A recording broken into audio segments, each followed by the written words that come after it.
Hello दोस्तों, मेरा नाम अंकित कुमार है और मैं आप लोगों का फिर से स्वागत करता हूं हमारे YouTube channel study with fun में।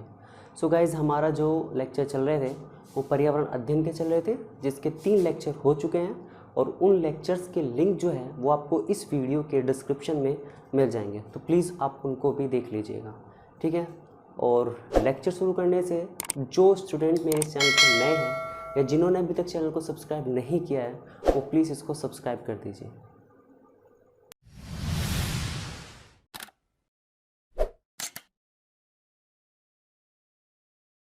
तो चलिए शुरू करते हैं। आज की जो क्लास है उसमें मैंने पिछली क्लास में अपनी वायु प्रदूषण कंप्लीट करा दिया था। नाउ इट्स सेकंड जल प्रदूषण। अब हम पढ़ेंगे जल प्रदूषण क्या होता है, इसके बारे में जानेंगे। बहुत ज़्यादा इम्पोर्टेंट होने वाला है, तो प्लीज़ इसको आप ज़रा ध्यान से समझिएगा। वाटर पोल्यूशन, ठीक है, समझते हैं है क्या।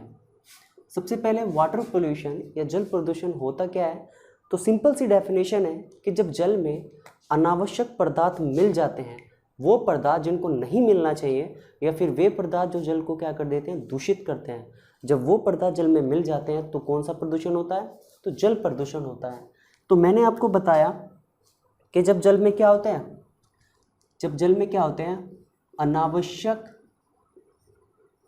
अनावश्यक पदार्थों का जल में मिलना, जल में मिलना ही क्या कहलाता है, जल प्रदूषण कहलाता है। या मैं कह सकता हूं कि adding of useless substance, adding of useless substance in water, it is known as water pollution, जिसे हम जल प्रदूषण कहते हैं। इसमें एक जानने वाली बात और क्या है, अनावश्यक पदार्थ की यहाँ पर बात हो रही है, यानी कि यूजलेस सब्सटेंस की हम यहाँ बात कर रहे हैं। तो ये बात आप समझ लीजिए कि जो यूजलेस सब्सटेंस होते हैं वो कौन कौन से होते हैं। देखो, कोई से भी हो सकते हैं, ये गैसीय भी हो सकते हैं, गैसेस भी हो सकती है, ये वाले आपके द्रव्य भी हो सकते हैं, या फिर यही वाले आपके ठोसीय भी हो सकते हैं, चाहे वो किसी माध्यम से हो।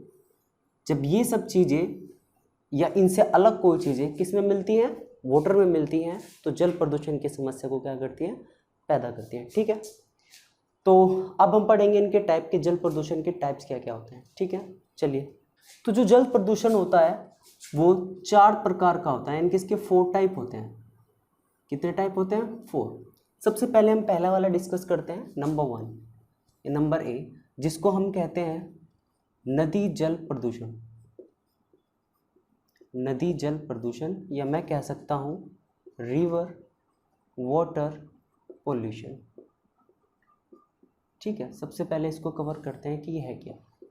देखिए, जो नदी जल प्रदूषण है उसमें क्या होता है कि जितने भी हमारे नगर हैं, शहर हैं, जितने भी हमारे महानगर हैं, जितने भी औद्योगिक क्षेत्र हैं, या जितने भी फैक्ट्रियां हैं, इन सब चीज़ों से निकलने वाला जो वेस्टेज होता है, या जितना भी अपशिष्ट जल होता है या अपशिष्ट पदार्थ होते हैं, वो जब क्या होते हैं, नदी में आकर मिल जाते हैं।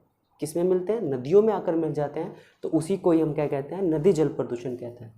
तो मैंने आपको क्या कहा कि जितने भी क्या होते हैं, नगर होते हैं, यानी कि जितने भी टाउन्स होते हैं, जितने भी आपके शहर होते हैं, इनकी सिटी होती है, या फिर जितने भी औद्योगिक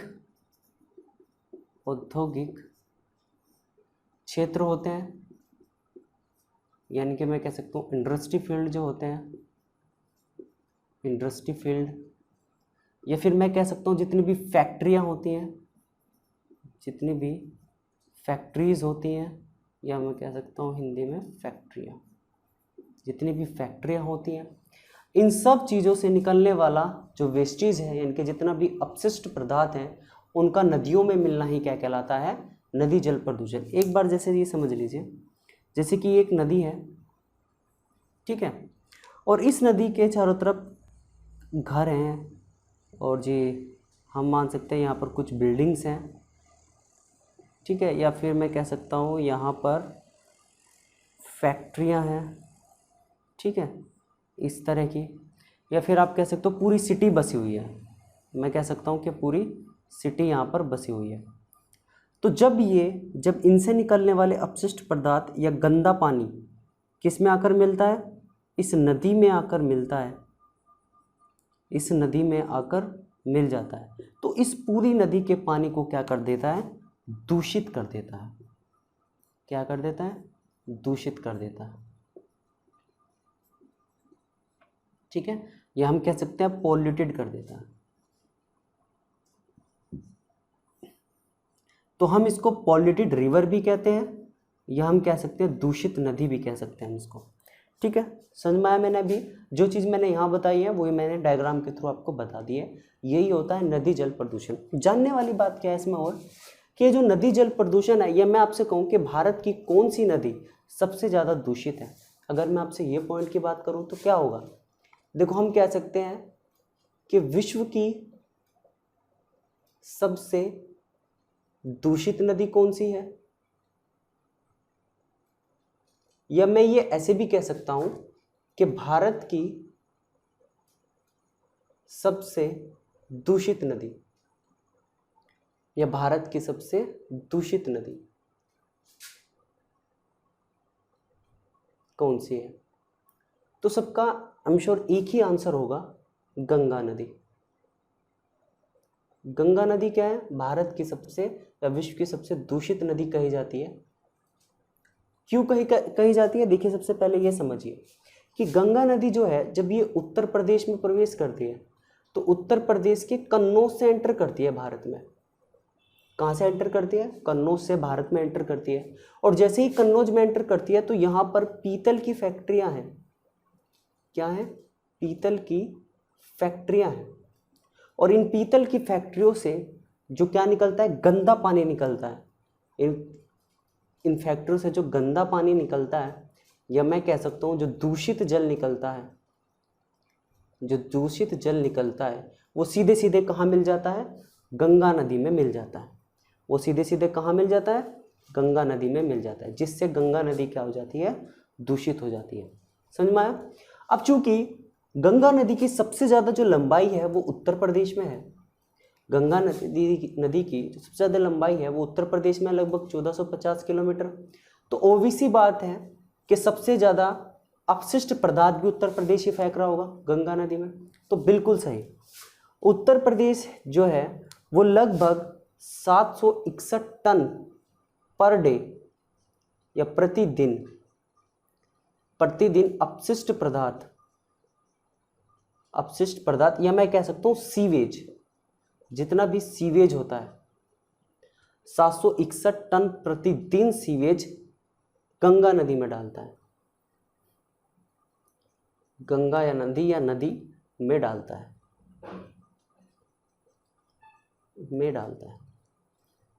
ये इंफॉर्मेशन थी गंगा नदी के बारे में। समझ में आया।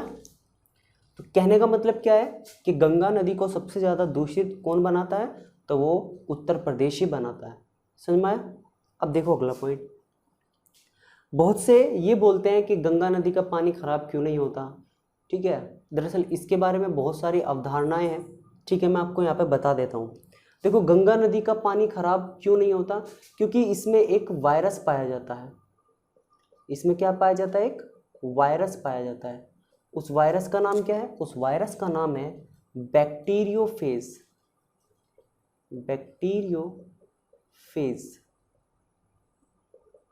या मैं कह सकता हूँ बैक्टीरियोफेज। इस नाम का क्या पाया जाता है, एक वायरस पाया जाता है जो क्या करता है, पानी को खराब नहीं होने देता। क्वेश्चन ये भी बन सकता है कि ये गंगा नदी में ही क्यों पाया जाता है। तो उसके पीछे कारण है कि ये बैक्टीरिया वहीं पाया जाता है जिस नदी में डीओ की मात्रा ज़्यादा होती है। जिस नदी में डीओ की मात्रा क्या होती है, ज़्यादा होती है, ये वहीं पर ही पाया जाता है। और गंगा नदी में डीओ की मात्रा बहुत ज़्यादा है। डीओ क्या है यहाँ पर, डीओ को हम कहते हैं डिजोल्व ऑक्सीजन। इसको हम डिजोल्व ऑक्सीजन कहते हैं, या हम कह सकते हैं इसको हम घुलित ऑक्सीजन कहते हैं। घुलित ऑक्सीजन कहते हैं। ठीक है, मैं ये सब बताऊंगा कि DO क्या होता है, BOD क्या होती है, COD क्या आती है, इसके 3 टाइप हैं, वो सारे मैं आपको जल प्रदूषण में ही बताऊंगा। सबसे पहले आपको ये जान लेना चाहिए, अगर गंगा नदी में इस बैक्टीरियोफेज या अगर ऐसे ही ये दूषित होती रही तो इसमें DO की मात्रा क्या हो जाएगी, कम हो जाएगी। DO की मात्रा कम होने का मतलब है कि ये बैक्टीरियोफेज जो वायरस है इसका भी क्या होता है, क्या होना जाएगा, कम होता चला जाएगा। बैक्टीरियोफेज का कार्य ही होता है ईटिंग बैक्टीरिया, जितने भी बैक्टीरिया होते हैं उनको खाने का काम करता है ये गंगा नदी में। तो अगर DO की मात्रा कम हुई तो बैक्टीरियोफेज कम होगा, और बैक्टीरियोफेज कम हुआ तो क्या होगा, जितने भी यानी कि पानी क्या होने लगेगा, खराब होने लगेगा। दूसरी चीज़ यहाँ पर ये भी बन सकती है कि DO की मात्रा अगर कम हुई, DO की मात्रा कम हुई तो जितने भी क्या होते हैं, मैं यहाँ पे लिखता हूँ, अगर DO की मात्रा जो है वो कम हुई तो कम होने के कारण वहाँ पर यानी कि जिस नदी में कम हो रही है वहाँ पर जो एक्वेटिक एनिमल होते हैं यानी कि जो जलीय जीव होते हैं, जलीय जीव, वे क्या हो जाएंगे, कम होने शुरू हो जाएंगे, उनकी मृत्यु हो जाएगी। हम ऐसे लिख सकते हैं, उनकी मृत्यु हो जाएगी। समझ में आया? जैसे गंगा नदी की बात करूं तो गंगा नदी में डॉल्फिन्स की मात्रा सबसे ज़्यादा पाई जाती थी, लेकिन चूंकि गंगा नदी धीरे धीरे क्या होती जा रही है, दूषित होती जा रही है, इसलिए इसमें जो डॉल्फिन की कमी है या डॉल्फिन जो है वो धीरे धीरे क्या होती जा रही है, कम होती जा रही है। बहुत बार ये क्वेश्चन भी पूछते हैं कि गंगा नदी में किस जलीय जीव की मात्रा सबसे ज़्यादा है, तो वो डॉल्फिन की है। ठीक है, तो अब ये आपको पता चल गया कि विश्व की सबसे दूषित नदी कौन सी है या भारत की सबसे दूषित नदी कौन सी है। अगर आपसे यही पूछ ले कि भारत की सबसे स्वच्छ नदी कौन सी है, अगर पूछे सबसे स्वच्छ नदी कौन सी है भारत की, देखो ये मैं लिख रहा हूँ भारत की स्वच्छ नदी कौन सी है, तो भारत की जो स्वच्छ नदी है, या मैं कह सकता हूँ ऐसे भी पूछ सकता है कि एशिया की सबसे स्वच्छ नदी कौन सी है, तो मैं दोनों लिख देता हूँ कि भारत या एशिया की सबसे स्वच्छ नदी जो है उसका नाम है उमगोट नदी। ये कहाँ पर है, ये जो उमगोट नदी है ये जो मेघालय व पश्चिम बंगाल बांग्लादेश, मेघालय व बांग्लादेश की सीमा पर है, बांग्लादेश की सीमा पर ये स्वच्छ नदी होती है, जो किसकी है, एशिया की भी है और भारत की भी है। दूसरा क्वेश्चन ये भी आ सकता है कि विश्व की सबसे स्वच्छ नदी कौन सी है, विश्व की सबसे स्वच्छ नदी कौन सी है, तो वो कौन सी है, टेम्स नदी है। कौन सी नदी है, टेम्स नदी। टेम्स नदी कहाँ पर है, टेम्स नदी कहाँ पर है, लंदन में है, और इसको लंदन की गंगा भी कहा जाता है, ये भी याद रखना, इसको लंदन की गंगा भी कहा जाता है। ठीक है, एशिया की जो सबसे स्वच्छ नदी है उमगोट है, इसमें नाव ऐसा लगता है जैसे उड़ रही हो। ठीक है, ये पानी इतना साफ होता है, इतना स्वच्छ होता है कि नाव अगर चलती है इस पर तो ऐसा लगता है जैसे उड़ रही हो। ठीक है, तो ये दोनों चीज़ मुझे लगता है कि आपको नदी जल प्रदूषण अच्छे से समझ में आ गया होगा। ठीक है, अपने नेक्स्ट टाइप की ओर चलते हैं। सेकंड जो है, सेकंड का नाम है झील जल प्रदूषण, या मैं कह सकता हूँ लेक वाटर पोल्यूशन। इसको देखते हैं है क्या। देखिए, जैसे कि आप सब लोग जानते होंगे, मान लो कि ये एक झील है। ठीक है, ये क्या है, एक झील है।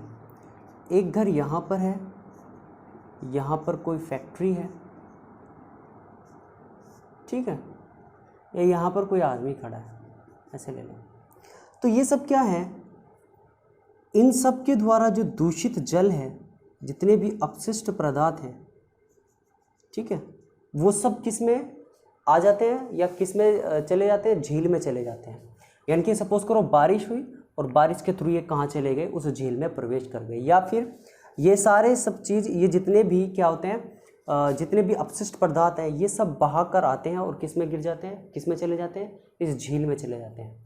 झील में जाने के कारण क्या करते हैं, इस झील में जो वाटर होता है उस पानी की या उस जल की सांद्रता को बढ़ा देते हैं। देखो मैं क्या कह रहा हूँ, सुनो ध्यान से। मैं कह रहा हूँ कि इन सभी के द्वारा जो अपशिष्ट पदार्थ इस झील में डाले गए, उसके कारण उस झील का पानी दूषित हो जाता है और उसे ही हम कहते हैं झील जल प्रदूषण। समझ में आया क्या कहा मैंने, कि झील के,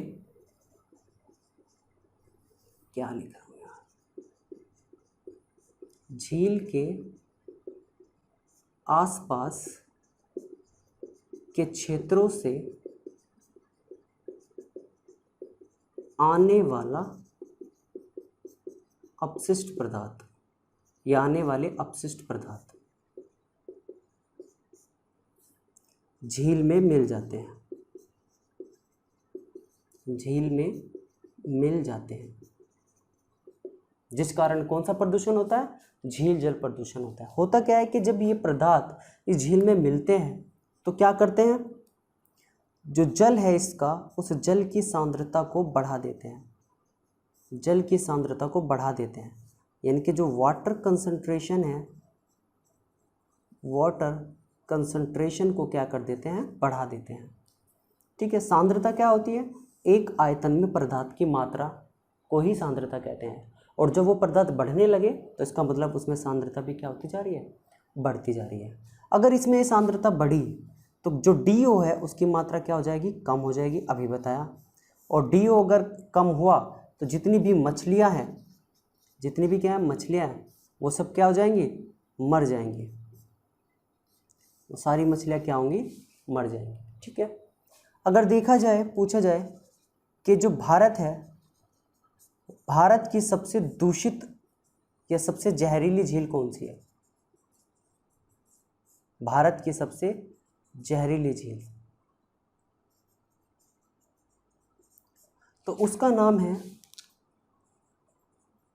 सुपरबर्ग का अड्डा या सुपरबग का अड्डा। कहां पर है ये, हैदराबाद में पड़ती है, हैदराबाद में पड़ती है, हैदराबाद के समीप है। और क्यों है ये इतनी जहरीली, क्योंकि इसमें बहुत सारा मेडिकल वेस्ट डाला जाता है, बहुत ज़्यादा मेडिकल जो वेस्ट है वो इसमें डाला जाता है। ठीक है, इसी के साथ अगर आपको पूछे विश्व की सबसे जहरीली झील या दूषित झील कौन सी है, तो उसका नाम है लेक कराचे। ये लेक कराचे जो है ये रूस की है, या हम कह सकते हैं रूस के दक्षिण में है। समझ में आया, रूस के दक्षिण में है। इतनी जहरीली क्यों है ये, अगर इसके पास कोई जाकर खड़ा भी हो जाए तो वो मर जाएगा। दरअसल इस रूस के दक्षिण में जहाँ पर ये स्थित है, इसी के पास एक परमाणु संयंत्र है, परमाणु संयंत्र है। और इस परमाणु संयंत्र का सारा जो जहरीला पानी है वो इस लेक में प्रवाहित होता है या इस लेक में ही जाता है। समझ में आया, तो ये था झील जल प्रदूषण। उसके बाद हम अपना अगला देखते हैं, यानी कि थर्ड है आपका भूमिगत जल प्रदूषण। भूमिगत जल प्रदूषण, या मैं कह सकता हूं ग्राउंड वाटर पॉल्यूशन। इसको देख लेते हैं। देखो जरा आप समझना बात को, क्या कह रहा हूं मैं। मान लो कि ये कोई भूमि है और ये उसकी सतह है, ठीक है। इसके ऊपर से कोई झील जा रही है, सॉरी नदी निकल रही है। यहाँ पर कोई झील है, यहाँ पर कोई पौंड तालाब है, ठीक है। अब हुआ क्या, अब आपको पता है कि ये जल तो वैसे ही दूषित है, नदी तालाब, ये इस नदी का जल तो वैसे ही दूषित है। अब दूषित होने के कारण इनका रिसाव भी तो होगा, यानी कि ये जो झीलों का पानी है ये भूमि के अंदर भी तो जा सकता है रिसाव के कारण, और एक जगह इकट्ठा भी होगा नहीं होगा, नीचे जाकर कहीं ना कहीं इकट्ठा तो होगा ही, तो वहां पर इकट्ठा हो गया। तो जब ये पानी नीचे जाकर इकट्ठा होता है। गंदा तो वैसे ही होता है, अब नीचे जाकर क्या होता है, इस नीचे जाने पर जब ये पानी नीचे इकट्ठा हो जाता है तो इसमें कुछ विषैले तत्व मिल जाते हैं। ठीक है, तो विषैले तत्व इसमें मिल गए जो इस पानी में जल की सांद्रता को बढ़ा देते हैं, या इस पानी की सांद्रता में मिलकर, इस पानी में मिलकर इसकी सांद्रता को बढ़ा देते हैं। अब जब इस पानी को भूमि से बाहर निकाला जाता है तो वो, और अगर आप उस पानी को पी लेते हैं तो आपको बहुत सारी बीमारियों का सामना करना पड़ सकता है। समझ में? अब देखो, जैसे मैंने अभी आपको बताया कि भूमि से रिसाव के कारण भूगर्भ में गया जल या पानी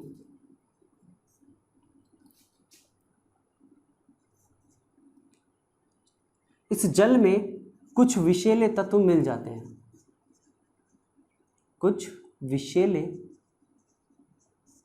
तत्व मिल जाते हैं। ठीक है, और जैसे एग्जाम्पल कौन से तत्व मिलते हैं मैं बता देता हूँ। जैसे पारा हो गया, आर्सेनिक हो गया, कैडमियम हो गया, या फिर आपका लेड हो गया, फ्लोराइड हो गया, ये सब तत्व क्या हो जाते हैं, इसमें मिल जाते हैं, जो इस जल को पूरी तरीके से दूषित कर देते हैं।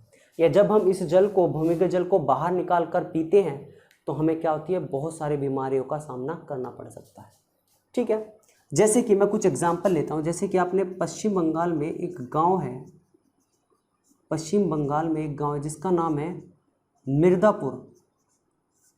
इस मिर्ज़ापुर में जब इस भूमिगत पानी को ऊपर निकाला और उसका परीक्षण किया गया तो इसमें लेड की सांद्रता बहुत ज़्यादा पाई गई, लेड की सांद्रता बहुत ज़्यादा पाई गई।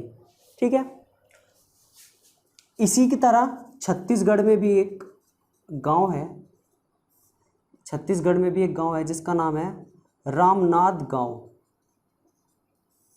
इस रामनाथ गांव में जब इस भूमिगत जल को निकालकर इसका परीक्षण किया गया तो इसमें आर्सेनिक की बहुत अधिक मात्रा पाई गई।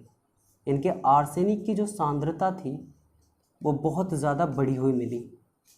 और ऐसे ही न जाने कितने अनेक गांव हैं, उन अनेक गांव में या अनेक स्थानों पर फ्लोराइड की बहुत अधिक मात्रा पाई गई।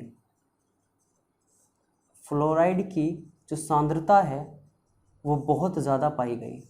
ठीक है, क्योंकि अगर फ्लोराइड की सांद्रता अगर किसी जल में बहुत ज़्यादा है और आप उसको पी लेते हो तो आपको रोग हो जाएंगे, जैसे हड्डियों का मुड़ना,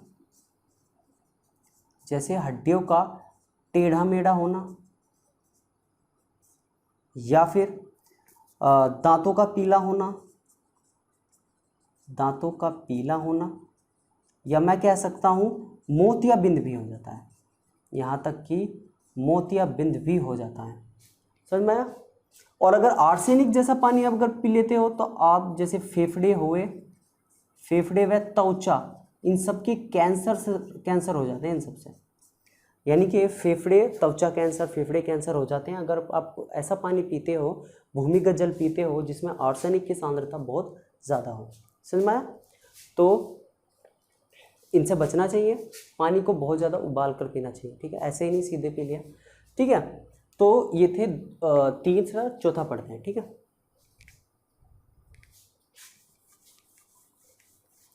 देखो बहुत ज़्यादा इंपॉर्टेंट है, चारों के चारों टाइप क्वेश्चन पूछते भी हैं बहुत ज़्यादा। ठीक है, फोर्थ क्या है, मुझे लगता है कि आपको ये तीसरा अच्छे समझ में आ गया होगा। ठीक है, फोर्थ क्या है, फोर्थ होता है समुद्री जल प्रदूषण, या मैं कह सकता हूं सी वाटर पॉल्यूशन। क्या होता है जरा देखो, मान लो एक नदी है, ठीक है, ये एक लड़का यहाँ पर खड़ा है, इसने कोई ठंडे की बोतल पी और उसको इस पानी में फेंक दिया। इसी तरह यहाँ पर कोई झोपड़ी है, उस झोपड़ी से जितने भी अपशिष्ट पदार्थ है, गंदा पानी है, वो सारा किस में आया, इस नदी में उड़ेल दिया गया। उससे थोड़ा नीचे और मान लो यहाँ कोई इंडस्ट्री है, इस इंडस्ट्री से जो पानी आया गंदा पानी वो भी इसमें उड़ेल दिया गया। ठीक है, किस में उड़ेल दिया गया, इस नदी में डाल दिया गया। अब क्या हुआ, जब ये नदी ऐसे ही चलेगी, चलने के बाद सागर या सी में मिलती है, सागर या सी में क्या हो जाती है, ये मिल जाती है।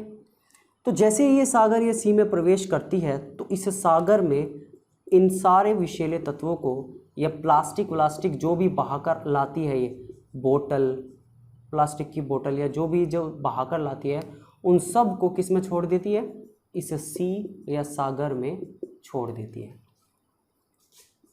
ये क्या है, सी या ओशन भी इसको बोल सकते हैं, इनके सागर या महासागर,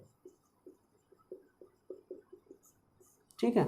ये एक नदी है जो बहुत सारे अपशिष्ट पदार्थों को बहाकर लाई और इस सी या ओशन में क्या कर देती है, उड़ेल देती है। अब उड़ेलने से क्या हुआ, सबसे पहली चीज उड़ेलने से क्या होगा, इसमें डीओ की मात्रा क्या हो जाएगी, कम हो जाएगी, राइट। डिजोल्व ऑक्सीजन है उसकी मात्रा क्या हो जाएगी, कम हो जाएगी। डिजोल्व ऑक्सीजन की मात्रा कम हुई तो जितने भी एक्वाटिक एनिमल हैं, जितने भी एक्वाटिक एनिमल हैं, इनके जितने भी जलीय जीव हैं, उन सबको मोक्ष की प्राप्ति हो जाएगी, यानी कि उन सबकी मृत्यु हो जाएगी, राइट। दूसरा कारण क्या होगा, दूसरा कारण ये होगा कि मछलियां जो हैं वो इन सबको खाना समझकर खाएगी, मछलियों द्वारा खाया जाना, है ना। अगर मछलियां इसको खाएगी तो वो भी मृत्यु हो जाएगी, उनकी भी मृत्यु हो जाएगी, यानी कि वो भी मर जाएंगी। तो इस सी और सागर में मछली की भी कमी पैदा हो जाएगी, ठीक है। तो ये दो मेन कारण हैं। अगर हम क्या करते हैं, सी या ओशन में क्या करा जाता है, इस सारे वेस्टेज को क्या कर दिया जाता है, इस समुद्र में, सी या सागर में डाल दिया जाता है। तो कहीं ना कहीं ये क्या कर रहा है, जल प्रदूषण की मात्रा को बढ़ा रहा है। इस नदी में भी जल प्रदूषित कर रहा है, इस नदी का भी जल प्रदूषित कर रहा है, और साथ में इस सी या सागर का भी जल क्या कर रहा है, दूषित कर रहा है। समझ में आया। और यही कारण नहीं, कई सारे, जैसे तेल का रिसाव जो होता है, मान लो कि समुद्र में क्या चलते हैं, हवाई जहाज चलते हैं। मान लो कि ये एक समुद्र है, ठीक है, और इस समुद्र में ये कोई नाव है, ठीक है, ये कोई क्या है, नाव है, और इस नाव से कंटिन्यूसली क्या हो रहा है, तेल का रिसाव हो रहा है, तेल का क्या हो रहा है, रिसाव हो रहा है। तो ये तेल क्या है, इस समुद्र की भूमि पर, इस समुद्र की सतह पर क्या होता है, इकट्ठा होने लगता है इस तरीके से। अब समुद्र की सतह पर इकट्ठा हो गया, तो इकट्ठा होने का मतलब क्या है कि ये समुद्र की सतह का जो पृष्ठीय तनाव होता है, सरफेस टेंशन जो होता है, उसको क्या कर देता है, कम कर देता है। और अगर ये कम हो गया तो जितनी भी मछलियां हैं वो डूब जाती है। समझ में आया। तो ये भी कहीं ना कहीं क्या कर रहा है, जल को क्या कर रहा है, दूषित कर रहा है। ये जो तेल का रिसाव कंटिन्यू हो रहा है वो भी क्या कर रहा है, जल को दूषित कर रहा है। अगर किसी समुद्र में लगभग 10 टन, मतलब एक जहाज इतने चले, मतलब आप कह सकते हो कि समुद्र में जो जहाज चल रहे हैं उन्होंने 10 टन तेल खत्म कर दिया, तो उस 10 टन तेल में से 1 टन तेल तो समुद्र में उड़ेल दिया जाता है, या 1 टन जो तेल है उसका रिसाव हो जाता है चलते चलते, जब वो इंगे तिंगे घूमता है, ठीक है। तो ये था समुद्री जल प्रदूषण। चलिए इसके बाद हम अपने नेक्स्ट पर चलते हैं। अब पढ़ते हैं हम इसके कॉजेज क्या है, कॉजेज यानी कि कारण क्या है। अब जरा इसको देख लेते हैं, ठीक है। तो बेसिकली क्या है, जो कॉजेज कारण है, यानी कि जल प्रदूषण होने के कारण जो है, उन्हें 2 टाइप्स में बांटा गया है, यानी कि 2 टाइप के हैं। सबसे पहला जो है वो है प्राकृतिक कारण, प्राकृतिक यानी कि नेचुरल, ठीक है। सबसे पहले इसको देखते हैं। नेचुरल में सबसे पहला पॉइंट क्या आएगा, सबसे पहला पॉइंट ये आएगा कि प्राकृतिक के कारण जल प्रदूषण कैसे हो रहा है। तो देखो, ये होता है ज्वालामुखी, राख या धूल के कारण, यानी कि जो वोल्केनिक होता है, वोल्केनिक ऐश या डस्ट के कारण, ठीक है। कैसे होता है, देखो मान लो कि ये कोई वोल्केनिक है, वोल्केनो है, ठीक है, और यहीं पर इसके पास एक नदी जा रही है, ये इससे लावा निकल रहा है।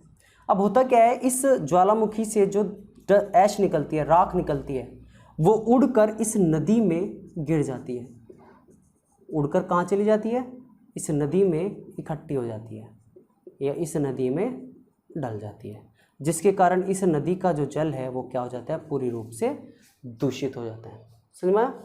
इस ज्वालामुखी से जो इसकी ऐश होती है, इनके जो इसके राख होती है, वो राख जो है वो उड़कर कहाँ गिर जाती है, इन नदियों में मिल जाती है, नदियों में मिल जाती है। और नदियों में मिलने का कारण ही क्या है कि नदी का जो जल है उसको पूर्ण रूप से क्या कर देना, दूषित कर देना। ठीक है, ये था इसका पहला कारण। दूसरा देखते हैं, सेकंड है जंगलों का जैविक कचरा, यानी कि ऑर्गेनिक वेस्ट ऑफ फॉरेस्ट। जंगलों का जैविक कचरा कैसे मतलब प्रभावित कर रहा है, तो देखो जंगलों में क्या होती है, सूखी पत्तियां होती है, राइट, क्या होती है, सूखी पत्तियां होती है, या हम कह सकते हैं कि जंगलों में बहुत सारे मृत जीव भी होते हैं, यानी कि डेड ऑर्गेनिज्म भी होते हैं। मैं सही से लिख देता हूँ, बहुत सारे क्या होते हैं, मृत जीव भी होते हैं। ठीक है, अब ऐसे समझो, जैसे समझो ये एक जंगल है, ठीक है, और इस जंगल में कुछ सूखी पत्तियां हैं, ये मान लो,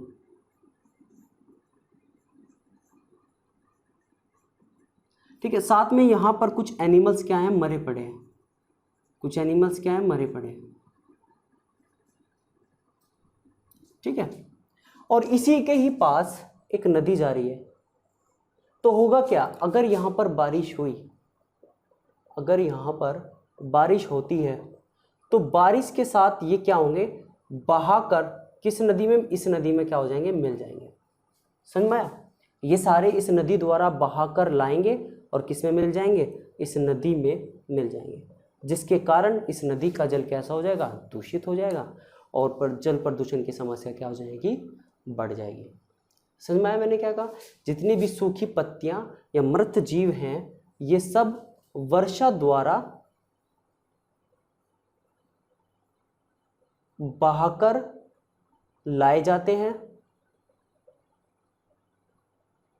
और क्या करते हैं, किसी नदी या नहर में मिल जाते हैं, जिसके कारण क्या होता है, इस जल प्रदूषण की समस्या क्या होती है, बढ़ती है। समझ में आया? तो जंगलों का जैविक कचरा की भी इसके लिए क्या होता है, जिम्मेदार होता है। तीसरा जो है, जो लास्ट है और लेक्चर का अंत भी है, तीसरा है कुछ विषैले तत्व, कुछ विषैले तत्व, सम टॉक्सिन एलिमेंट, सम टॉक्सिन एलिमेंट। देखो होते क्या है, मैंने आपको बताया था कि कुछ विषैले तत्व, जैसे मैंने आपको एग्जाम्पल भी बताया था, जैसे कि मैंने आपको बताया पारा, लेड, फ्लोराइड, आर्सेनिक, नाइट्रेट, और क्या हुआ, नाइट्रेट, लेड, एक होता है कैडमियम, ये सब क्या है, कुछ विषैले तत्व हैं जो जल में क्या हो जाते हैं, घुल जाते हैं और उसकी सांद्रता को क्या कर देते हैं, बढ़ा देते हैं। अगर आप ऐसा पानी पी लेते हो जिसमें इन सब की मात्रा ज़्यादा होती है, जैसे कि पारा हुआ, अगर आप ऐसा पानी पी लेते हो जिसमें पारे की मात्रा ज़्यादा है, तो आपको मिनी माता रोग हो जाता है। मिनी माता मतलब फुंसियाँ निकलने लगती है बहुत मोटी मोटी। तो ये होता है अगर आप ऐसा पानी पीते हो जिसमें पारे की सांद्रता बहुत ज़्यादा है। इसी तरह मैं आपको सब बता चुका हूँ, जैसे फ्लोराइड है, अगर आप फ्लोराइड बहुत ज़्यादा पीते हो, पानी ऐसा पीते हो जिसमें फ्लोराइड की सांद्रता बहुत ज़्यादा है, तो आपकी जैसे हड्डियों का मुड़ना या हड्डियों का टेढ़ा मेढ़ा होना, दूसरा मैं कह सकता हूँ दांतों का पीला होना, या कह सकता हूँ मैं मोतियाबिंद,